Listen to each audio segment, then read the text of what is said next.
তেজপুৰত কালি বিয়লি অশ্ৰুসিক্ত নয়নেৰে স্মৰণ কৰিলে ৰাজ্যবাসীক শোকাহত কৰি অকালতে কায়িকভাৱে আঁতৰি যোৱা ৰাজ্যখনৰ সুকণ্ঠী গায়িকা তথা জনপ্ৰিয় কণ্ঠশিল্পী গায়ত্ৰী হাজৰিকা। তেজপুৰৰ ঐতিহ্যমণ্ডিত বাণ থিয়েটাৰৰ উদ্যোগত তেজপুৰ সাহিত্য সভা ভৱনত অনুষ্ঠিত হোৱা এক বিশেষ শ্ৰদ্ধাঞ্জলি আৰু স্মৃতিচাৰণ অনুষ্ঠানত তেজপুৰৰ বিদ্যুৎ সমাজৰ লগতে তেজপুৰৰ সকলো সংগীত শিল্পীয়ে শ্ৰদ্ধাঞ্জলি জ্ঞাপন কৰে দৰদী কণ্ঠশিল্পী গৰাকীক। বাণ থিয়েটাৰৰ সভাপতি বিশিষ্ট গীতিকাৰ সুৰকাৰ বংকিম শৰ্মাৰ পৌৰোহিত্যত কাৰ্যনিৰ্বাহক সদস্য পংকজ বৰুৱাই আঁত ধৰা অনুষ্ঠানটিৰ আৰম্ভণিতে বাণ থিয়েটাৰৰ সাধাৰণ সম্পাদক জিতুমণি দেৱ চৌধুৰীয়ে বাণ থিয়েটাৰৰ লগতে তেজপুৰৰ একাংশ সংগীত শিল্পীৰ সৈতে থকা গায়ত্ৰী হাজৰিকাৰ আত্মিক সম্পৰ্কৰ প্ৰসংগ উল্লেখ কৰি বাণ থিয়েটাৰত গায়ত্ৰী হাজৰিকাই উপস্থিতি কেইবাটাও অনুষ্ঠানৰ স্মৃতি ৰোমন্থন কৰি স্মৃতিকাতৰ হৈ পৰে। সভাপতি বংকিম শৰ্মাৰ দ্বাৰা প্ৰতিচ্ছবি বন্তি প্ৰজ্বলনেৰে শুভাৰম্ভ হোৱা শ্ৰদ্ধাঞ্জলি অনুষ্ঠানত শোণিতপুৰ জিলা সাহিত্য সভাৰ প্ৰাক্তন সভাপতি তথা অৱসৰপ্ৰাপ্ত অধ্যক্ষ ডক্টৰ ভূপেন শইকীয়া, বাণ থিয়েটাৰৰ প্ৰাক্তন সভাপতি বিশিষ্ট শিক্ষাবিদ মহেন্দ্ৰ নাথ কেওট, তৰুণ অসম সংঘৰ প্ৰাক্তন সভাপতি তথা অৱসৰপ্ৰাপ্ত অধ্যাপক ৰবীন্দ্ৰ নাথ শৰ্মা, তেজপুৰৰ বিধায়ক তথা কণ্ঠশিল্পী পৃথ্বীৰাজ ৰাভা, সদৌ অসম লেখিকা সমাৰোহ সমিতি প্ৰাক্তন সভানেত্ৰী ডক্টৰ চাৰু চুবুৰীয়া নাথে প্ৰথমে প্ৰতিচ্ছবিত পুষ্পাঞ্জলি অৰ্পণেৰে শ্ৰদ্ধাঞ্জলি জ্ঞাপন কৰাৰ পিছত তেজপুৰৰ বিশিষ্ট ব্যক্তি আৰু বিভিন্ন অনুষ্ঠানৰ প্ৰতিনিধিয়ে শ্ৰদ্ধাঞ্জলি জ্ঞাপন কৰে। সুৱদী কণ্ঠৰ গৰাকীৰ প্ৰতি উপস্থিত সকলো আৱেগিক আৰু স্মৃতিকাতৰ হৈ পৰা অনুষ্ঠানটিত বিধায়ক পৃথ্বীৰাজ ৰাভাই স্মৰণ কৰি ৰাজ্যবাসীয়ে এগৰাকী দক্ষ আৰু ৰুচিশীল কণ্ঠশিল্পীক অকালতে হেৰুৱালে বুলি মন্তব্য কৰে।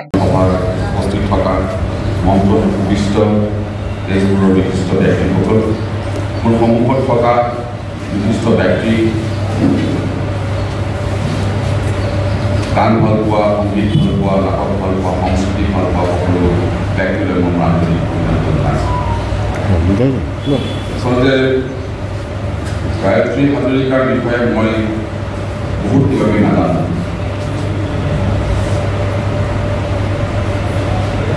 এটা কথাই জানো যে অসমৰ যিসকল যেনেদৰে গায়ত্ৰী হাজৰিকাৰ দৰে সকলো গায়িকা আছে, সকলো গায়িকাক বিভিন্ন সাংস্কৃতিক অনুষ্ঠানলৈ আমন্ত্ৰণ কৰি সেইসকল গায়ক গায়িকাৰ গীত পৰিৱেশন কৰাৰ পিছত মানুহবোৰ আপ্লুত হয়, গান শুনিবলৈ আগ্ৰহী হয় আৰু কিছুমান গান তেওঁলোকৰ মানুহৰ বুকুত, মানুহৰ মনত, মানুহৰ মাজত সোমায়।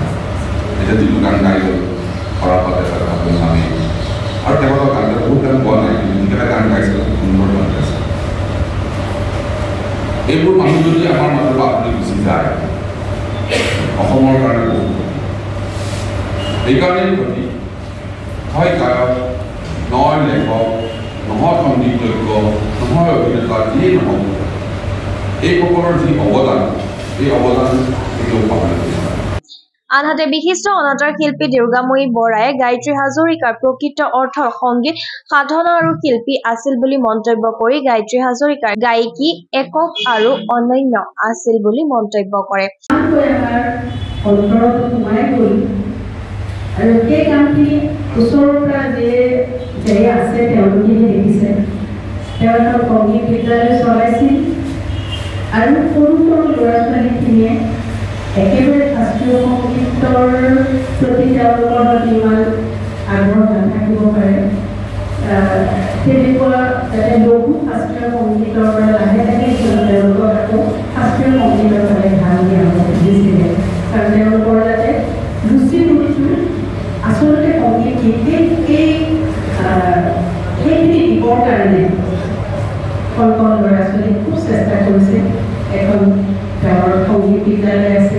ঘনিষ্ঠ সান্নিধ্য লাভ কৰা সংগীত শিল্পী সীমান্ত কাকতি, বিশিষ্ট গীতিকাৰ সুৰকাৰ বংকিম শৰ্মা, বাণ থিয়েটাৰৰ জ্যেষ্ঠ অভিনেতা তিলক চন্দ্ৰ নাথে স্মৰণ কৰি সম্পূৰ্ণ আৱেগিক হৈ চকুলো টুকি সান্নিধ্যৰ স্মৃতি ৰোমন্থন কৰা অনুষ্ঠানটিত তেজপুৰৰ উদীয়মান কণ্ঠশিল্পী প্ৰণামী বৰঠাকুৰে, সংগীত শিল্পী সীমান্ত কাকতি আৰু সঞ্জয় কৃষ্ণ গোহাঁই বৰুৱাৰ সৈতে সৰা পাতে পাতে শীৰ্ষক মন পৰশা গীতটি পৰিৱেশন কৰি সমগ্ৰ পৰিৱেশটি বেদনা গধুৰ কৰি তোলে।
অনুষ্ঠানটিত তেজপুৰৰ জনপ্ৰিয় আবৃত্তিকাৰ ৰুবি বৰাই, দৈনিক জনমভূমি কাকতৰ জ্যেষ্ঠ সহকাৰী সম্পাদক তথা জনপ্ৰিয় কবি ৰঞ্জন কুমাৰ ৰেগনে গায়ত্ৰী হাজৰিকাৰ স্মৃতিত ৰচনা কৰা এটি কবিতা আবৃত্তি কৰি বিশেষভাৱে শ্ৰদ্ধাঞ্জলি জ্ঞাপন কৰে।